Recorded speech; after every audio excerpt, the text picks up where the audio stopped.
नमस्कार दोस्तों, स्वागत है आपका आपके अपने YouTube channel national defence daily में। तो दोस्तों, इस समय भारत के गोवा शहर में एससीओ यानी कि द संघाई कॉरपोरेशन ऑर्गेनाइजेशन की विदेश मंत्रियों की एक बड़ी बैठक हो रही है और इस बैठक में रूस के विदेश मंत्री ऑलरेडी भारत आ चुके हैं, चीन के विदेश मंत्री आने वाले हैं और तमाम जितने भी एससीओ के सदस्य देश हैं वो भी धीरे धीरे करके अपने विदेश मंत्री भेज रहे हैं। और ये बैठक बहुत ही ज़्यादा इम्पोर्टेंट है, खास करके ऐसे समय में जब रूस यूक्रेन का युद्ध चल रहा है और रूस की राजधानी मॉस्को पर अटैक हो चुका है।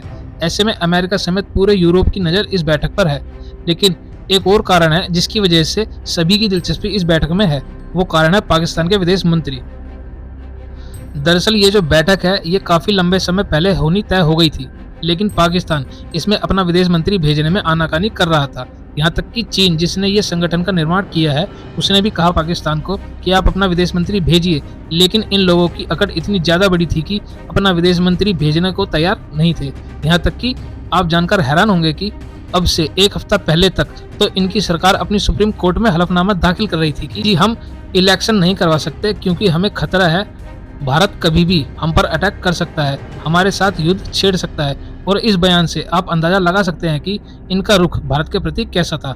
लेकिन अब से कुछ दिन पहले अचानक से चमत्कार होता है।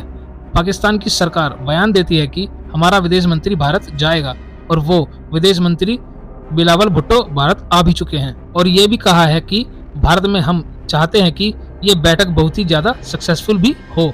आप सोच रहे होंगे कि यार अचानक से पाकिस्तान का भारत के बारे में हृदय परिवर्तन कैसे हो गया, जरूर इसके पीछे कोई ना कोई बड़ी बात है। तो आप सही सोच रहे हो। अंतर्राष्ट्रीय राजनीति में कभी भी कुछ भी फ्री नहीं होता, यहाँ तक कि एक तारीफ के लिए बोला गया शब्द भी बहुत ज़्यादा महंगा होता है और यहाँ पर भी यही केस है। दरअसल हुआ यह है कि पाकिस्तान में एक रिपोर्ट पेश की गई है। रिपोर्ट यह है कि जो पिछली ईद गई है ना, इस दौरान पाकिस्तान में जो खरीदारी हुई है वो रिकॉर्ड लो हुई है। करीबन 40% कम लोगों ने यहाँ पर खरीदारी करी है। यानी कि पिछले साल अगर 100 करोड़ रुपए का सामान बेचा गया था तो इस साल मात्र 60 करोड़ का ही बेचा जा सका है। तो इसका कारण क्या है? कारण है एक दूसरी इम्पोर्टेंट रिपोर्ट जो आप अपनी स्क्रीन पर देख सकते हैं। दरअसल पाकिस्तान ने इतिहास के सारे रिकॉर्ड ध्वस्त कर दिए हैं। पाकिस्तान में इस समय पूरे एशिया के अंदर सबसे ज्यादा महंगाई है, मतलब कि इन्फ्लेशन बहुत ज्यादा है।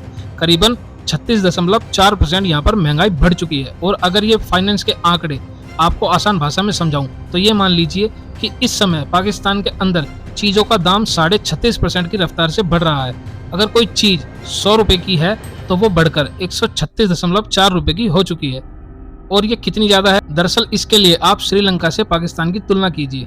दरअसल श्रीलंका आप जानते ही हैं कि पिछले साल के मध्य में बैंक करप्ट हो गया था, मतलब कि दिवालिया घोषित हो गया था, पूरी तरीके से बर्बाद। मतलब कि एक देश जिस हद तक बर्बाद हो सकता है उस हद तक श्रीलंका बर्बाद हो चुका था। लेकिन आप जानकर हैरान होंगे कि आज स्थिति यह है कि पाकिस्तान ने उस बर्बाद श्रीलंका की महंगाई का आंकड़ा भी पूरी तरीके से ध्वस्त कर दिया है। हालांकि अब आप कहोगे कि चलिए ठीक है, श्रीलंका को हरा दिया और नंबर 1 बन गया पाकिस्तान, लेकिन पाकिस्तान दिवालिया घोषित क्यों नहीं हुआ जबकि इसी लेवल पर श्रीलंका दिवालिया घोषित हो गया था?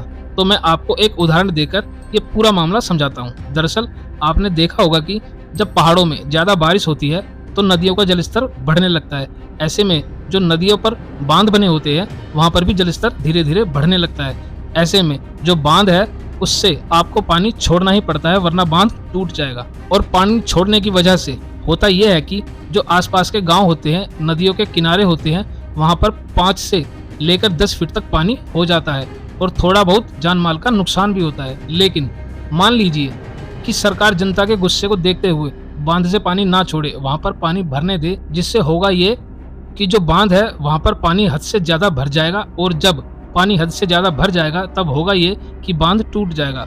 और इससे होगा ये कि पहले जो 5 से लेकर 10 फीट की बाढ़ आने वाली थी, इस बार वो 50 फीट की बाढ़ होगी और वो ज्यादा क्षेत्र में फैलकर भयानक तबाही मचाएगी। अगर पहले 10 गांव पानी में डूबने थे तो इस बार 100 डूबेंगे और इसके परिणाम बहुत ही भयानक होंगे। और बिल्कुल ऐसा ही हुआ है श्रीलंका और पाकिस्तान में। श्रीलंका में जब चीजें हाथ से निकलने लगी तो सरकार ने अपनी जनता को सब कुछ सच सच बताकर खुद को फटाफट दिवालिया घोषित कर लिया। उसका परिणाम यह हुआ कि 3-4 महीने तक तो खूब तबाही मची, देश में खूब प्रदर्शन हुए और दुनिया भर में खूब बेइज्जती भी हुई। लेकिन उसका परिणाम यह हुआ कि 4-5 महीनों के बाद अब स्थिति धीरे धीरे कंट्रोल में आ रही है। लोगों का जीवन दोबारा फिर से श्रीलंका में पटरी पर लौट रहा है और वो देश दोबारा फिर से जिंदगी की राह पर लौट रहा है। लेकिन पाकिस्तान में जो हो रहा है वो ठीक श्रीलंका के उल्टा है। वहाँ पर तबाही धीरे धीरे इकट्ठा हो रही है। जनता के प्रदर्शनों के डर से सरकार और सेना चुपचाप तबाही को रोक रही है जब तक उनसे रोका जाए। लेकिन इसका परिणाम ये होगा, पाकिस्तान की तबाही और त्रासदी का जो बांध है वो धीरे धीरे भर जाएगा और फिर जिस दिन वो फटेगा ना, वह ऐसा फटेगा कि पाकिस्तान को 20, 30, 50 साल पीछे ले जाएगा। पाकिस्तान को रिकवर होने में आने वाले कई दशक लग जाएंगे। हालांकि अब आप कहोगे कि चलिए यह तो हम समझ गए, लेकिन इस पूरे मामले से पाकिस्तान के विदेश मंत्री का भारत दौरा क्यों जुड़ा हुआ है? तो जुड़ा हुआ इसलिए है क्योंकि इस तबाही को फिलहाल रोकने के लिए पाकिस्तान को कुछ अरब डॉलर की जरूरत है और वो उन्हें मिलने हैं IMF से। लेकिन IMF के लोन का इंतजार करते हुए धीरे धीरे पूरा 1 साल हो आया है, लेकिन अभी तक वो लोन पाकिस्तान को IMF ने नहीं दिया है। ऐसे में पाकिस्तान ये चाहता है कि भारत जैसे जो उसके विरोधी देश हैं वो IMF की कमेटी में थोड़ा सा सॉफ्ट स्टैंड लें उसके खिलाफ, ताकि उसका जो लोन है वो क्लियर हो जाए और फिलहाल कुछ महीनों के लिए वो अपनी इस त्रासदी को टाल दे। हालांकि मुझे नहीं लगता कि भारत ये काम करेगा, क्योंकि पाकिस्तान एक तरफ तो ये कहता है कि भारत में ये बैठक सफल होनी चाहिए, हम SCO को आगे बढ़ाएंगे, SCO के सभी देशों के साथ सहयोग करेंगे टेररिज्म पर, इकोनॉमी पर, लेकिन दूसरी तरफ वो भारत की पीठ में छुरा घोंपता है, भारत के सैनिकों पर हमले करवाता है और भारत इस बार मुझे नहीं लगता कि पाकिस्तान की इस चाल में फंसने वाला है। हालांकि देखने वाली बात यह होगी कि इस गोवा की SCO बैठक से क्या निकलकर सामने आता है। मैं इस पर भी आपको अपडेट देता रहूंगा, बस आप लोग चैनल को सब्सक्राइब करके रखना। फिलहाल इस वीडियो में इतना ही। Thanks for watching the video.